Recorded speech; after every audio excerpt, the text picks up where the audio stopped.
여러분, 안녕하세요. 그동안 건강하셨나요? 가을이 깊어지면서 더 강한 빛으로 피어나는 국화를 감상하며 오랜만에 인사드립니다. 11월이 되면 가을을 모두 보는 느낌이라 아쉬운 마음이 커지는 요즘입니다. 오락가락한 날씨에 감기 조심하시고 오늘도 즐거운 하루 보내시기 바랍니다.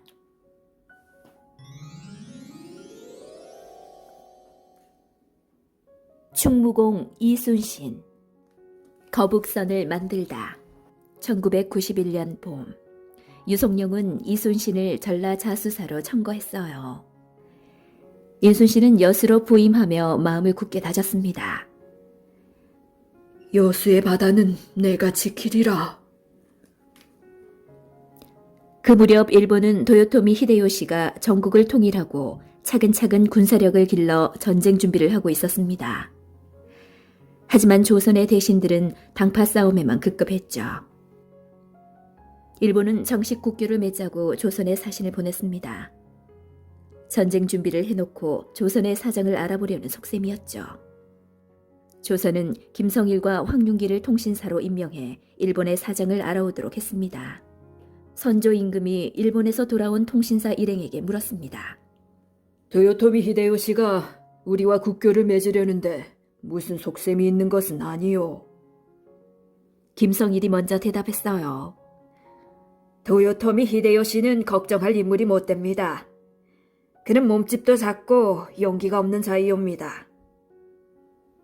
그러나 함께 다녀온 황윤길의 대답은 달랐어요. 아닙니다. 그자의 눈은 야망으로 불타고 있었습니다. 일본을 통일한 인물이니 만만하게 보실 일이 아닙니다.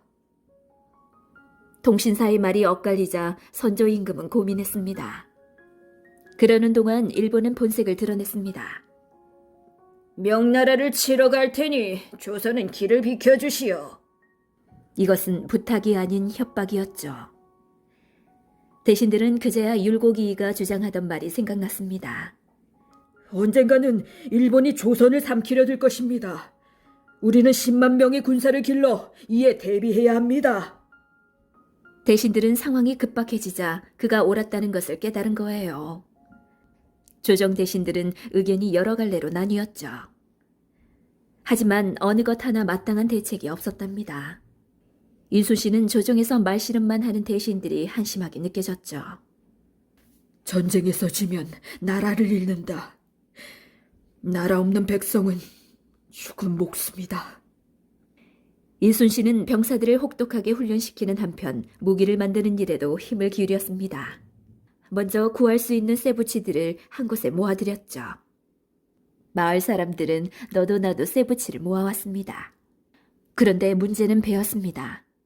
속도가 빠르고 튼튼한 배가 필요했는데 판옥선으로는 왜구를 당할 수가 없었습니다.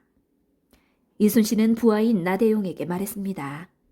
배를 나무로만 만들 것이 아니라 철갑선을 만들어 보세. 철갑선이요?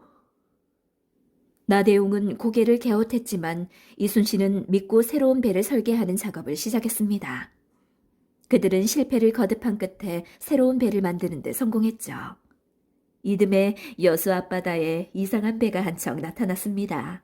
머리는 용의 머리에 거북처럼 생긴 이 배는 당당한 자태를 뽐냈습니다. 배의 지붕은 철판으로 덮였는데 거북의 등 같은 무늬가 새겨져 있었고 철판 지붕에는 새 송곳이 삐죽삐죽 솟아 있었습니다. 아무리 사나운 적군도 배 위로 올라올 수 없게 되어 있었죠.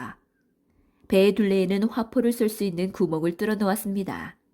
이것이 바로 이순신이 발명한 거북선이랍니다.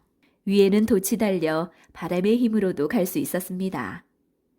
사람들은 신기한 배를 보고 화들짝 놀랐죠. 놀라운 것은 그뿐만 아니었습니다. 용의 입에서 시뻘건 불이 화산처럼 뿜어져 나왔거든요. 거북선 한 척에는 130명의 군사가 탈 수 있었습니다. 이순신은 거북선에 화포를 설치하여 실험을 했습니다. 화포 소리에 여수 앞바다가 쩌렁쩌렁 울렸답니다. 외놈들아! 올 테면 와라! 거북선이 용서하지 않을 것이다! 이순신은 멀리 일본 땅을 향해 호통을 쳤습니다. 나무배밖에 없던 시절에 거북선은 세계에서 가장 먼저 만든 철갑선이었습니다. 당시 세계 어느 나라에도 찾아볼 수 없는 과학적인 전투함이었죠. 옥포해전 1592년 4월 13일 도요토미 히데요시는 15만 8천 명의 군사를 보내 조선을 침략했습니다. 고니시 유키나가는 기세 좋게 부산포에 상륙했습니다. 부산진 첨절제사 정발은 왜군의 총탄에 그만 목숨을 잃었습니다. 왜군은 신식무기인 조총으로 무장하고 있어서 창과 활, 칼 따위에는 도저히 막을 수가 없었습니다. 그런데도 조정 대신들은 대수롭지 않게 여겼습니다. 그들은 부산 앞바다에서만 싸우다 갈 것입니다. 섬나라 해전에만 능하지요. 그렇습니다. 육지 싸움이야 우리 군대를 당할 수가 없습니다. 그 사이 고니시 유키나가, 가토 기요마사, 구로다 나가마사가 각각 세 갈래로 나누어 북으로 거침없이 올라왔죠. 이순신은 조정에서 출전 명령이 떨어지면 바로 출동할 수 있도록 군사들에게 전투 준비를 시켜놓았죠. 경상도 수군은 부산 앞바다에서 이미 무너졌습니다. 경상 자수사 박홍은 왜군의 배를 보고 지레 겁을 먹고 도망쳤죠. 경상 우수사 원균도 쌓을 엄두를 못 내고 우왕좌왕했습니다. 군사들은 적과 맞서다가 그만 100여 척의 배와 무기를 모조리 바다에 가라앉히고 말았답니다. 군사들이여! 흩어져라! 더 이상 피해는 없어야 한다! 원균이 군대를 해산시키고 달아나려 하자 한 부하가 가로막았어요. 사도! 이대로는 못 가십니다. 옥포의 만호 이운영이었습니다. 이 싸움은 우리가 이길 수 없다. 일단 후퇴해야 한다. 지금 도망치면 뒷날을 기약할 수 없습니다. 전라도의 병사를 요청해서라도 이곳을 지켜야 합니다. 경상우도는 충청도로 가는 길목이어서 여기서 무너지면 왜군들은 거침없이 북으로 올라갈 게 뻔했죠. 원균은 이운용의 말에 따라 이순신에게 원병을 요청했죠. 이순신은 쾌히 승낙했습니다. 그런데 몇몇 장수들은 왜군이 전라도 쪽으로 쳐들어오면 큰일이라며 출동을 반대했죠. 그러자 이순신은 이렇게 말했습니다. 지금은 경상도 쪽이 더 시급하다. 내 나라 내 땅을 지키는데 전라도 경상도를 따지려 드느냐? 5월 4일 새벽 이순신은 깃발이 휘날리는 배에 올랐습니다. 함대는 이틀 뒤 당포 앞바다에 닿았습니다. 원균이 부하들과 함께 이순신을 마중 나왔습니다. 이 은혜는 절대 잊지 않겠소. 모두가 나라를 위한 일입니다. 그날 오후 이순신의 함대는 거제도를 살피다가 옥포 앞바다에서 왜군의 배 30척을 발견했습니다. 이순신 장군은 곧바로 돌격 명령을 내렸죠. 순간 우르륵 쾅쾅 우레와 같은 포성이 울리더니 적의 배에서 불꽃이 솟았습니다. 왜군은 허둥댔죠. 활과 창, 칼밖에 없는 줄 알았던 조선의 수군이 화포를 쏘아대니 뜻밖이었던 거죠. 왜군의 배는 눈 깜짝할 사이에 바다에 가라앉았습니다. 하지만 이순신의 함대는 단 한 척도 파손되지 않았죠. 다음 날 이순신은 하포에서 왜군의 배 5척을 불태웠죠. 오후에도 고성 적진포에서 적의 배 11척을 단숨에 물에 빠뜨렸습니다.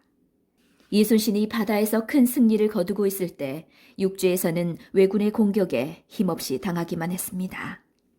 선조 임금은 한성을 떠나 의주로 피난을 가야 했죠.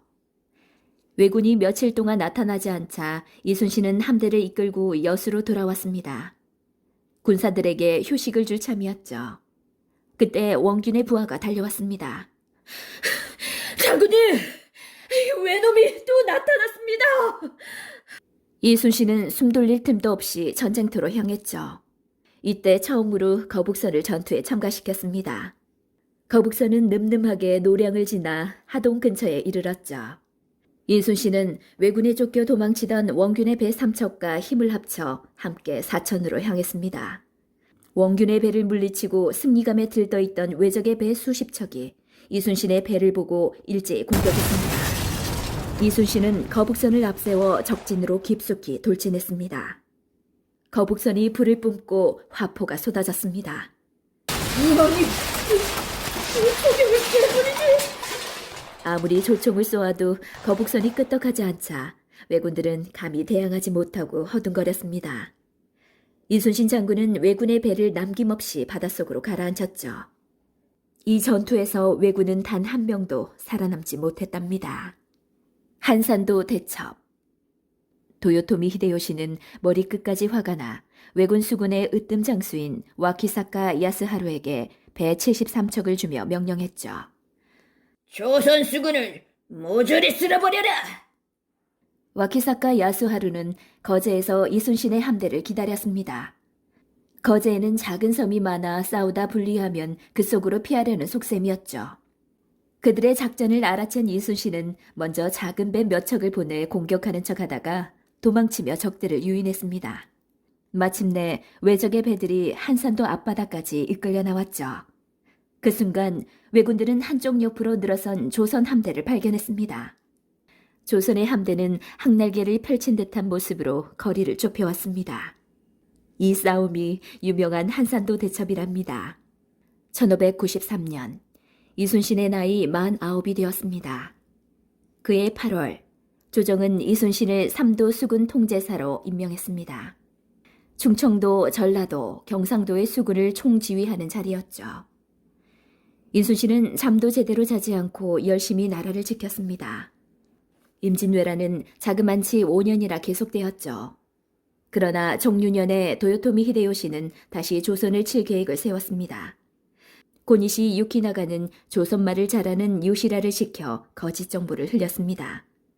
가토 기요마사 장군이 함대를 이끌고 조선을 치려 합니다. 날짜를 알려드릴 테니 이순신 장군을 보내 가토의 함대를 쳐부십시오. 조정에서는 이순신에게 가토의 함대를 치라고 명령했죠. 하지만 이순신은 그들의 흉계임을 알고 출발하지 않았어요. 이 일로 그는 대신에 미움을 받게 되었습니다.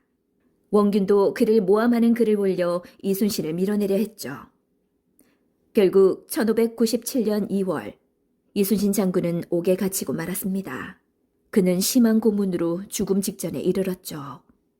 이를 안타깝게 여긴 대신들이 그동안 세웠던 공적을 인정하여 이순신을 풀어주라는 상소를 올렸습니다.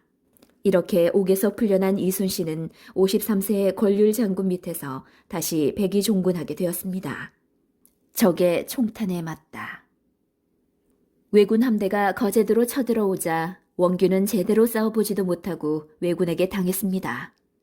다급해진 조정은 백의종군하던 이순신을 다시 삼도 수군 통제사로 임명했죠.